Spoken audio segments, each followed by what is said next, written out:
Hi hello నమస్తే, this is Suvarna. Welcome to సువర్ణతో సరదాగా. సో ఇప్పుడు ఎక్కడ చూసినా ఒక సినిమా గురించే మాట్లాడుకుంటూ ఉన్నాం, రాజు వెడ్స్ రాంబాయ్. చాలా రోజుల తర్వాత ఒక మంచి సినిమా చూసాం అన్న ఫీలింగ్ అయితే కలుగుతుంది. 2 తెలుగు రాష్ట్రాల్లో ఐ థింక్ సో ఇప్పటి వరకు రిలీజ్ అయిన చాలా తక్కువ టైంలో ఎక్కువ కలెక్షన్లు సాధించిన ఫిలిం అయితే అని చెప్పొచ్చు. చాలా చిన్న సినిమాగా వచ్చింది, బట్ ఇప్పుడు రిలీజ్ అయిన తర్వాత ఎక్కడ చూసినా కూడా రాజు వెడ్స్ రాంబాయ్ గురించే మాట్లాడుకుంటున్నారు. ప్రీ రిలీజ్ ఈవెంట్లో వైరల్ అయ్యారు, సినిమా రిలీజ్ ముందు వైరల్ అయ్యారు, సినిమా తర్వాత వైరల్ అయ్యారు. సో ఎవరా వైరల్ అయ్యారు? ఆయన చాలా ఆశ్చర్యపోతున్నారు. ఆయనే బోసు అని కొంతమంది పిలుస్తున్నారు, సాయిలు అని కొంతమంది పిలుస్తున్నారు, ఫ్యూచర్ హిట్ కొట్టే డైరెక్టర్ అని కొంతమంది అంటూ ఉన్నారు. చాలా హిట్స్ వస్తాయి అనమాట. సో రైట్, నాతో పాటు ఉన్నారు రాజు వెడ్స్ రాంబాయ్ డైరెక్టర్ బోసు గారు. ఆయనతో మాట్లాడు. అంటే మీ పేరు నాకు సాయిలు అని పిలవాలా, బోసు అని పిలవాలా, చిన్న కన్ఫ్యూజన్ అయిపోయింది. ఏమని పిలవాలి చెప్పండి ఫస్ట్. ఏది సింపుల్ అనిపిస్తే. సాయిలు బాగుంది సార్, బట్ బోసు అనేది అక్కడ బాబీ గారు చెప్పారు కాబట్టి అది ఇంకా చాలా బాగుంది. నా ఇష్టమా? Okay. So first of all congratulation sir. కొంచెం జోష్, ఇంత బయట ఇంత వైబ్రేషన్ క్రియేట్ చేసి అంత సైలెంట్గా ఉంటారేంటి సార్? పోతంటే జోష్ వస్తుంది. ఓకే, ఎట్లా అనిపిస్తుంది? ఎక్కడ చూసినా మీ సినిమా గురించే మాట్లాడుతున్నారు. మంచిగా అనిపిస్తుంది. మీకు ఇన్స్టాగ్రామ్ అకౌంట్ ఉందా? ఉన్నది. చూస్తారా? ఖాళీ టైంలో చూస్తారా? స్క్రోల్ చేస్తుంటారా రీల్స్? ఎవరు రీల్స్ ఎక్కువ వస్తున్నాయి ఈ మధ్య కాలంలో?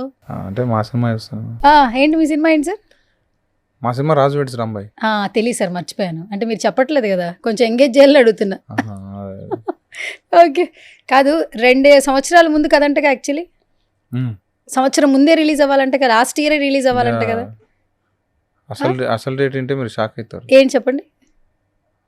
జూలై 12, 2024. 2024 అంటే లాస్ట్ ఇయరే కరెక్ట్ గా. జూలై 12, 2024 రిలీజ్ కావాలి. ఎందుకు సార్ ఇంత గ్యాప్ తీసుకున్నారు? తీసుకోలే, వచ్చింది. అంటే అంటే ఎట్లా మేడం, ఏం చెప్పాలి మేడం, ఇవన్నీ మేడం పరిస్థితులు అవి అంతా వాతావరణం కానీ అన్నీ అట్లా. దానివల్ల షూటింగ్ మొదలు పెట్టినప్పటి నుంచి తర్వాత వరకు ఎన్నో అవాంతరాలు ఫేస్ చేశారట. అవును మేడం. అండ్ మీతో అంటే ఎవరైతే కాస్ట్ ఉన్నారో వాళ్ళందరూ కూడా ఎన్ని ఇబ్బందులు పడ్డా చాలా హ్యాపీగా వర్క్ చేశారట. రీషూట్లు ఎక్కువ జరిగినాయి అంట. కానీ వాటన్నిటినీ మర్చిపోయేలాగా ఆడియన్స్ నుంచి ఇంత అన్కండిషనల్ లవ్ వస్తుంది. ఎట్లా అనిపిస్తుంది సార్ మీకు? ఫస్ట్ అది మాటలే మేడం, చాలా అంటే చాలా ఏమంటారు బూస్ట్ అది అంటారుగా, అట్లా అనిపించింది మేడం. అంటే రీషూట్స్ మీన్స్ ఆ వర్షం, మేము పోయింది మంచి వర్షాకాలం. ఆ వర్షాకాలంలో ఏమంటారు, ఒక సీన్ అయిపోయి ఇంకో సీన్ పోయేలోపు వర్షం పడేది. మళ్ళీ ఈ లొకేషన్ నుంచి ఇంకో లొకేషన్కి పోయేలోపు వర్షం పడేది. సో అట్లా ఒక్కొక్క వర్షం పడటం వల్ల రీషూట్ వర్క్స్ అయినాయి.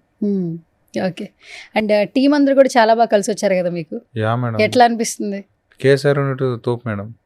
నా అన్నోళ్ళు లక్ష్మణ్ ఉంటాడు, అన్న నరసింహన్న, వాళ్ళు సూపర్. ఆ యూనిట్ వాళ్ళు చాలా అంటే చాలా కష్టపడ్డారు. తర్వాత కెమెరా వాళ్ళు కానీ ప్రొడక్షన్ ఎవరైనా అందరు మేడం ఆ వర్షాలకు తడుచుకుంటా. ఆడు ఊరు పల్లెటూరు, ఏమంటారు ఏడా అయితే వర్షం పడితే వేరే ఇళ్ళలో పోయి ఉండేది, మళ్ళీ తర్వాత ఎమ్మటే వచ్చి మళ్ళా ఉండేది. అంతా ఆ ఊర్లో వర్షం ఎక్కువ ఉంటుంది, ఎండ ఎక్కువ ఉంటుంది మేడం. కొడితే గట్టి ఎండ కొడుతుంది, లేకపోతే ఆ వర్షం కూడా అట్నే పడుతుంది మేడం. షూట్ లొకేషన్కి వెళ్ళాలంటే 40 కిలోమీటర్స్ అంటగా, రూమ్ కి లొకేషన్ కి.